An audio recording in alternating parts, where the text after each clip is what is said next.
नमस्कार दोस्तों, मेरा चैनल कथा भक्ति सागर में आप लोग का स्वागत है। आज हम एक बहुत ही सुंदर कथा भोले शंकर की सुनेंगे। एक बार मेघल पर्वत पर भगवान शंकर बैठे हुए थे। तब माता पार्वती ने आके पीछे से उनकी आंखें को ढक दी, आंखें बंद कर दी, जिस कारण पूरे संसार में अंधेरा छा गया और संसार को अंधेरे से दूर करने के लिए भगवान ने अपनी तीसरी नेत्र खोल दी। जैसे ही उन्होंने नेत्र खोली, उस ताप से, उस गर्मी से एक बच्चे का जन्म हुआ। उसका नाम अंधक रखा गया। तब माता ने कहा कि ये कौन है, ये कहाँ से आ गया। तब शंकर भगवान ने कहा कि ये हमारा ही पुत्र है। जब आपने मेरे नेत्र को बंद कर दिया था तो संसार को अंधकार से निकालने के लिए मैंने अपनी तीसरी आँख खोल दी थी। उसी समय उस ताप से इसका जन्म हुआ, इसीलिए इसका नेत्र नहीं है, ये अंधक है। उस अंधेरे में जन्म हुआ, इससे इसके आँख में रोशनी नहीं है, इस कारण मैंने इसका नाम अंधक रख दिया है। उन लोगों ने उसको अपने पुत्र मान लिया। उसके बाद कुछ समय बीतने के बाद हिरण्याक्ष नाम का एक दैत्य शंकर भगवान को खुश करने के लिए तपस्या कर रहा था, क्योंकि उसको पुत्र नहीं था, उसको पुत्र चाहिए था, जिससे वो तपस्या कर रहा था। जब शंकर भगवान वहाँ गए उसके पास, उसकी तपस्या से खुश हो गए, तो हिरण्याक्ष ने कहा कि भगवान मुझे एक पुत्र चाहिए। तब भोले शंकर ने कहा कि देखो, तुम्हारे किस्मत में पुत्र का योग नहीं है, तुम्हें पुत्र नहीं हो सकता है, लेकिन क्योंकि मैं तुम्हारे तपस्या से खुश हूँ, इसलिए मेरे अंश से जन्मा हुआ पुत्र मैं तुम्हें देता हूँ। हिरण्याक्ष बहुत खुश हो गया, बोला भगवान इससे बड़ा बात और क्या हो सकता है।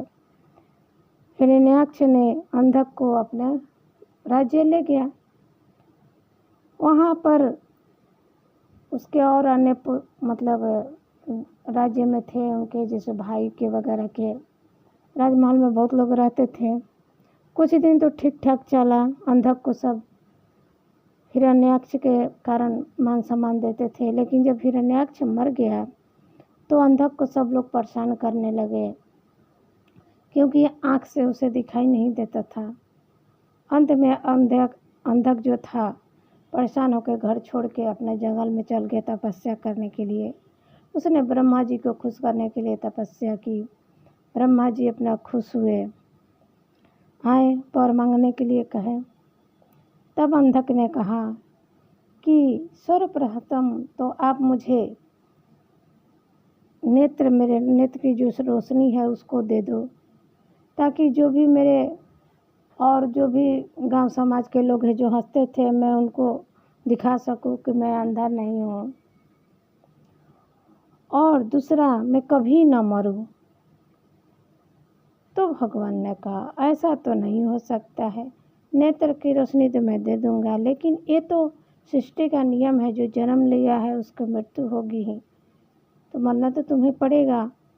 तब उसने कहा कि ठीक है, आप ऐसा वरदान दीजिए कि मेरी जैसे शरीर का जहाँ जहाँ बूंद गिरे, मेरे जैसे हजारों अंधक पैदा हो, और जब मैं अपनी माता पर कुदृष्टि, बुरी दृष्टि डालूं, तभी मेरी मृत्यु हो। ब्रह्मा जी ने ऐसा ही कहा, अपना वो चले गए। अब अंधक अपने राज्य गया, उसको तो आँख मिल गई थी, वो एकदम अपना रूप प्रचंड कर लिया, धरती से, आकाश से, स्वर्ग से सबको परेशान करने लगा, सभी को मारने लगा। तब देवता लोग घबरा के ब्रह्मा जी के पास गए। ब्रह्मा जी के पास गए तो ब्रह्मा जी बोले कि ये तो मेरा ही वरदान दिया हुआ है, मैं कुछ नहीं कर सकता हूँ। और जो भी वो युद्ध करता, जहाँ भी उसके शरीर में थोड़ा सा भी चोट लगता, जो खून गिरता था नीचे धरती पर, उस खून से और भी अंधक जन्म लेते। इस तरह से बहुत सारे अंधक हो गए थे और वो बहुत शक्तिशाली हो गया था। ऐसे ही युद्ध करते करते अपना एक दिन पहुंचा। तब सब देवता लोग भोले बाबा के पास गए, शंकर भगवान के पास, कि भगवान आप ही रक्षा कीजिए, अब तो ब्रह्मा जी बोल रहे हैं कि मेरा ही वरदान है, आप ही कुछ उपाय लिखाइए। भोले बाबा ने कहा कि ठीक है, देखते हैं। वैसे ही अंधक अपना कुछ दिन युद्ध करते करते मेघालय पर्वत पर पहुंच गया। वहाँ गया तो वहाँ उसको बहुत सुंदर लगा, वहाँ का दृश्य, वहाँ का शांत वातावरण। बोला अपने दूत से कि मैं यहीं पर रहूँगा, मुझे एक यहाँ पर महल बनवा दो, भव्य महल बना दो। और उसी पर्वत पर माँ पार्वती और शंकर भगवान अपना बैठे हुए थे। जब उनका दैत्य लोग अपना महल बनाने की तैयारी करने लगा तो उन लोगों ने माता पार्वती को देखा। तब जाके उसने अंधक से कहा कि देखो, यहाँ पर्वत पर एक बहुत सुंदर स्त्री बैठी हुई है, वहाँ वो पहाड़ में रहने लायक नहीं है, तुम अपने कक्ष में महाराज ले आइए। तब गया वहाँ पर अंधक शंकर भगवान के पास और बोला कि आप या तो मुझसे युद्ध कीजिए और नहीं तो इस स्त्री से मेरी शादी करा दीजिए। तो शंकर भगवान ये बात सुन के मंद मंद मुस्काने लगे, क्योंकि माँ पार्वती तो अंधक की ही माता थी और उसने अपनी माँ पर ही बुरी नज़र डाला था। और ब्रह्मा जी का यही श्राप था कि जब तुम अपनी माता पर बुरी नज़र डालोगे तब तुम्हारा अंत हो जाएगा।